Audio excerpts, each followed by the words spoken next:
உம்மை துக்கப்படுத்த மாட்டேன். என் தேவையே நீங்கதான். என் எண்ணத்தை சொல்லி சொல்லி நிறைவேற்றவும் சொல்ல மாட்டேன். என் இதயமே நீங்கதான்.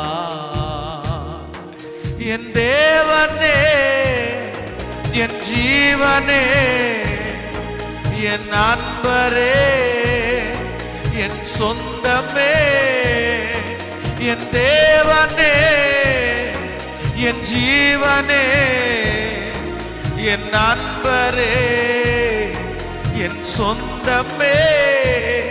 இந்த வானம் பூமியாவும் ஆளும் தேவன் நீங்கதான். இந்த உயிருடலில் உள்ளவரை பாடல் நீங்கதான்.